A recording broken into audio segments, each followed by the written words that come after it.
حیثیت نہیں، کیونکہ ایک عالم کی خدمت پہ اگر کوئی آدمی زندگی گزار دینا تو اللہ پاک جتنا اس میں وقت گزارا نا اس سے 70 گنا زیادہ اس کو اجر عطا فرمائے۔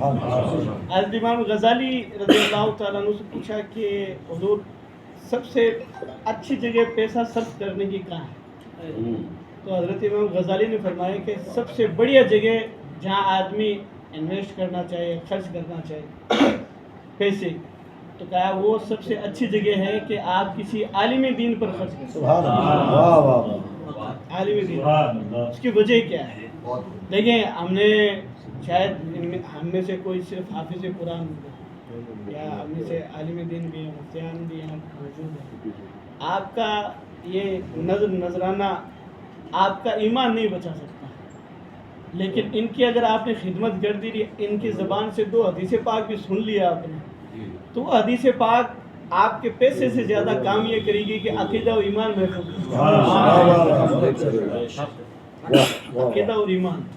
دیکھو آپ قرآن پاک پڑھیں گے تو اس میں بہت سارے عبرت کے نشان آپ کو مل جائیں گے، جیسے فرعون مشہور چیز ہے، زیادہ نہیں بتاؤں گا۔ دیکھو اس کے پاس حویلی تھی، سپاہی تھے، بادشاہ خود تھا، دھن دولت، محلات، نوکر چاکر سب کچھ تھا، ایمان نہیں تھا۔ قارون کے پاس کیا نہیں تھا؟ پیسے تھے، سب کچھ تھا، کیا نہیں تھا؟ ایمان نہیں تھا۔ تو ایمان سونے اور چاندی سے بھی بہتر ہوتا ہے، اور ایمان کو جلا، ایمان کو روشنی، ایمان کو تقویت علماء کرام کی خدمت سے ملتا ہے۔ اس لیے شریعت نے، بلکہ ہمارے حضور نے تو یہاں تک فرمایا کہ اگر نہ تم اپنے مردوں کو بھی دفن کرو نا، موجم طبرانی صغیر کی روایت ہے یہ، فرماتے ہیں مجموع زوائد میں بھی علامہ نور الدین نے اس روایت کو ذکر کیا ہے۔ فرماتے ہیں حضور نے فرمایا کہ اگر تم اٹھک بیٹھک بھی رکھو نا تو کسی اچھے کے پاس رکھو۔ یہاں مشائخ کرام فرماتے ہیں اچھے سے مراد ہے کسی عالم دین، متبع سنت ہو وہ عالم دین، اس کی صحبت رکھو۔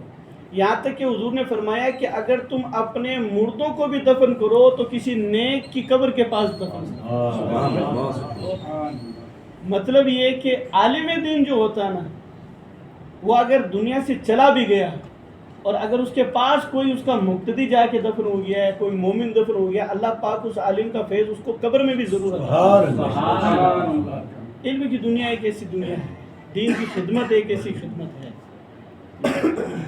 ہمارے بھی علماء کرام کو، جیسے میری تو حیثیت نہیں ہے لیکن میں نے اپنے بڑوں سے سنا، میں یہ نہیں کہوں گا کہ ہمیں اس طرف توجہ دینی چاہیے، لیکن اپنی زندگی میں ایک کام ایسا ضرور کرنا چاہیے کہ جب آپ کہہ سکو کہ بھئی میں امام تھا نا، میں نے اس کو نمازی بنا دیا، اس میں اپنا پرسنل لالچ نہیں تھا، یہ میں امام تھا نا تو میں نے اس کی تیمارداری کی اور یہ میرا معتقد ہو گیا، مجھ سے محبت کرنے لگ گیا۔ یہ ہمارے پاس ہونا چاہیے، یا ہم اپنے کام کے متعلق پورے ایماندار ہوں، پورے ایماندار تو پھر اللہ پاک اس کا فیض ضرور عطا فرمائے گا۔ جیسے حسن بصری رضی اللہ تعالیٰ عنہ کا اس میں امام کشیری نے ذکر کیا، فرماتے ہیں کہ حضرت حسن بصری کو کسی نے کہا کہ حضرت یہ جو آپ خدمات کرتے ہیں، یہ جو آپ نے خدمت کی ہے دین کی اور کی، تو اس کا فائدہ آپ کو کیا ملا؟ مراد ان کی تھی کہ دنیاوی فائدہ کیا ملا؟ تو کہا بھئی بیٹا میں بتاؤں دنیاوی فائدہ کیا ملا؟ کہا تو نے مجھے کبھی لباس پہنتے ہوئے؟ کہا ہاں دیکھا ہے کیا؟ تو کہا کبھی ایک جیسا لباس دوبارہ پہنتے ہوئے دیکھا ہے؟ کہا نہیں حضرت نہیں دیکھا۔ تو کہا اصل میں میری دین کی خدمت کا صلہ یہ تھا کہ اللہ پاک نے ایک ایسا میرا محب پیدا کر دیا ہے جو درجی ہے اور اس کے پاس کپڑے آتے رہتے ہیں، اور اس کی محبت اتنی ہے کہ اس کی خواہش یہ رہتی ہے کہ میں روزانہ حضرت کو ایک نیا لباس پیش کروں۔ تو جب آدمی اپنے کام میں مخلص ہوتا ہے تو اللہ پاک محبت کرنے والا پیدا کرے گا۔ اپنے کام میں مخلص ہوتا ہے محبت کرنے والا پیدا کرے گا۔ جیسے ہم لوگ امام ہیں، ہماری زبان میں محبت والی ہونی چاہیے، بات کریں کہ حضرت بات کیا نہیں ہے، حضرت کے پاس بیٹھ کے آیا ہوں، میں یقین نہیں کرتا لیکن میں نے اس بات کی پتہ بھی کیا تو بات سچی تھی۔ ایک محلہ پورا کا پورا غیروں کی طرف چلا گیا، اور ان کی شکایت کیا تھی پتہ ہے؟ ہمارا امام ہم سے بات ہی نہیں کرتا ڈھنگ سے. بالکل سچائی. امام صاحب بات ہی نہیں کرتے. دیکھیے ہماری ڈیوٹی ہمیشہ جو رہتی ہے نا وہ ہوتی ہے دین کی, اور دین پیسوں سے نہیں چلتا, دین خدمت سے چلتا ہے. اور یہاں میں والد صاحب کے جملے پہ اپنی بات مکمل کروں گا. اور والد صاحب کو جملہ ایک دم میرے دل میں رچا بسا ہوا. حضرت والد صاحب رحمۃ اللہ علیہ فرماتے تھے کہ بیٹا تم خادم بنو, اللہ پاک تمہیں ایک دن مخدوم بنا دے گا. خادم بنو ایک دن. اپنے دین کے کاموں میں کسی طریقے کا حرص نہیں ہونا چاہیے.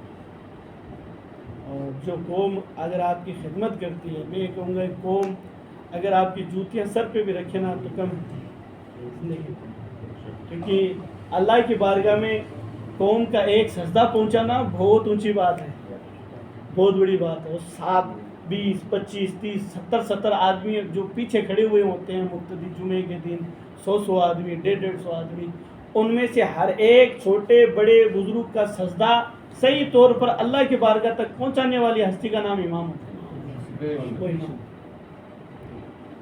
بے شک آپ کا مرتبہ بہت بڑا ہے, اور اللہ پاک کی بارگاہ میں دعا بھی کریں گے کہ اللہ پاک ہمیشہ آپ تمام علماء کرام کا سایہ ہم گنہگاروں پہ ہمیشہ قائم اور دائم رکھے, اور ہمیں آپ کی خدمت کرنے کی توفیق عطا فرمائے.